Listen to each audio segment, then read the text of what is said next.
Hello guys, তোমরা সবাই কেমন আছো? আশা করি ভালো আছো। তো দেখো, আমি অনেকদিনই তোমাদের মধ্যে ভিডিও আপলোড করিনি, ভ্লগ তো আপলোড করাই হয়নি। আর এই যে এটা তো আমি সেই জন্য শরীর খারাপ ছিল, আমি তাই আপলোড করতে পারিনি, তার জন্য দুঃখিত। আর এই যে এটা হচ্ছে আমি গিয়েছিলাম দীঘা। তো দীঘা আমি অনেকদিনই গিয়েছিলাম পৌষ মাস দিক করে, ইংলিশ ডেটটা মনে নেই, বাংলা ডেটেই মনে আছে।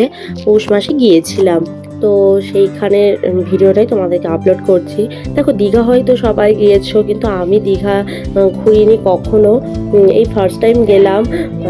দীঘা আর পুরী এই দুটো আমার প্রচণ্ড ভালো লাগে জায়গা, কিন্তু পুরীটাও আমার ঘোরা হয়নি। দীঘাটা স্বপ্ন পূরণ করতে পেরেছি দীঘাটা ঘুরে। তো আমার খুবই ভালো লেগেছে দীঘা ঘুরে।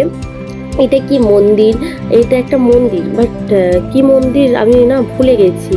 তো তোমরা যদি কেউ জেনে থাকো আমাকে অবশ্যই কমেন্টে জানিও। আর এইখানে ওয়েদারটাও খুব সুন্দর ছিল, মন্দিরের আশেপাশে ওয়েদারটা। আর এই যে দেখো, এখানে চোরা বালি নৌকা খুব সুন্দর।